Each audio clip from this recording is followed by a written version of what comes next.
Have you ever stopped to think about what makes a horror story really get under your skin? It's so much more than just a few jump scares, right? It's a genuine craft. And in today's Explainer, we're going to pull back the curtain on fear itself. We're going to dissect a short and seriously terrifying script called Blood Moon Night. So, the story kicks off with this line. Talk about a chilling invitation, right? It immediately yanks you out of your world and throws you right into its own. It's a promise, really, setting a tone of quiet, creeping dread from the very first sentence. Okay, so we're not just here for a spooky campfire tale. No, we're going to be more like architects of fear. Our mission is to break this script down piece by piece and really understand the specific tools and narrative tricks it uses to build suspense and deliver a scare that actually sticks with you.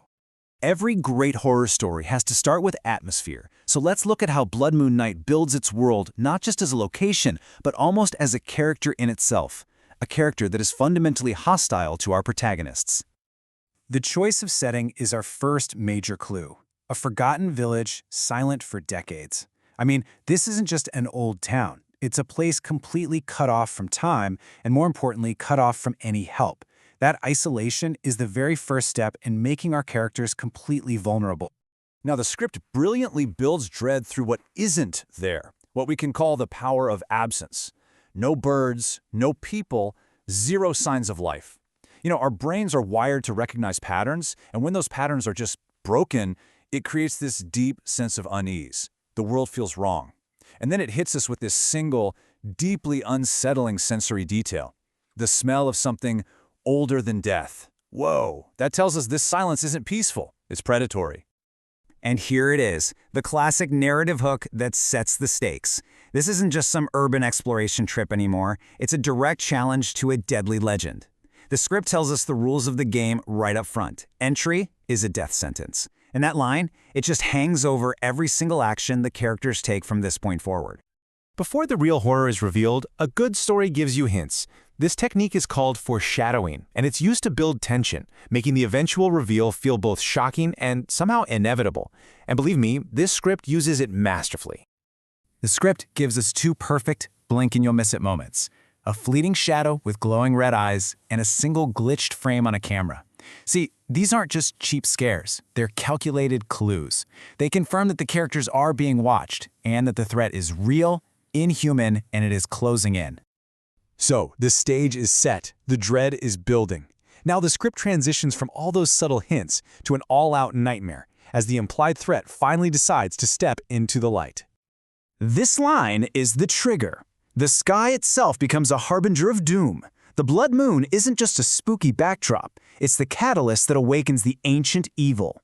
All that quiet psychological dread we've been feeling is about to become a very loud, very physical threat. This illustrates such a crucial choice by the writer. The script completely rejects the romantic, charming vampires we so often see.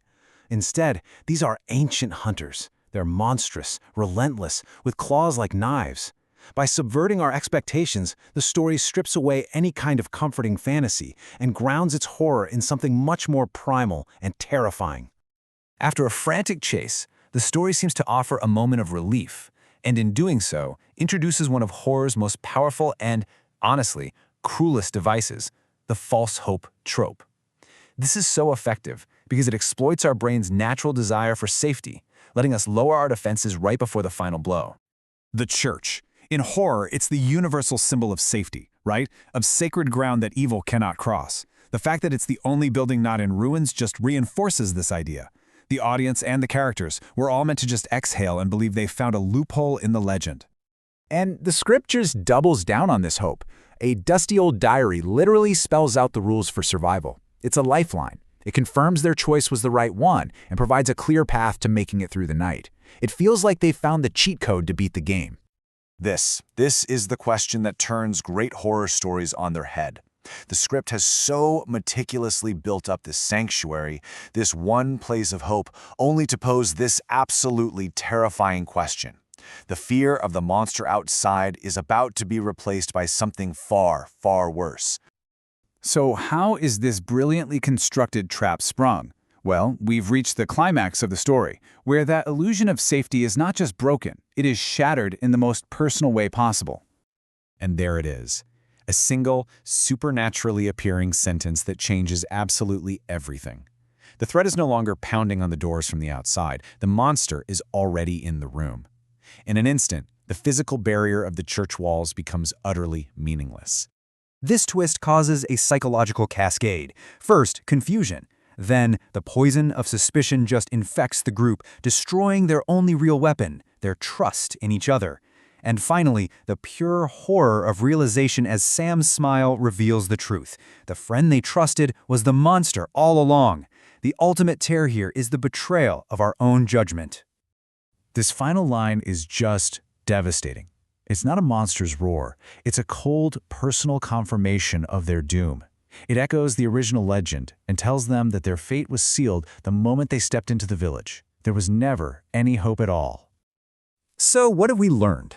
Let's summarize the key techniques this script used to so effectively construct a nightmare. You see, Blood Moon Night isn't just a collection of scary moments. It's a carefully built machine.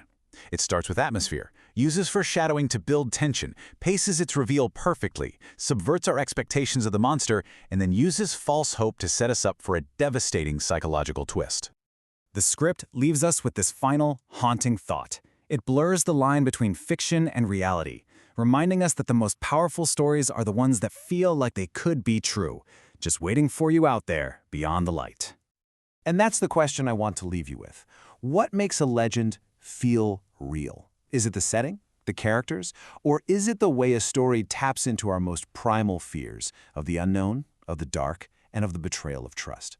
The Anatomy of a Scare shows us it's all of them, working together in perfect, terrifying harmony.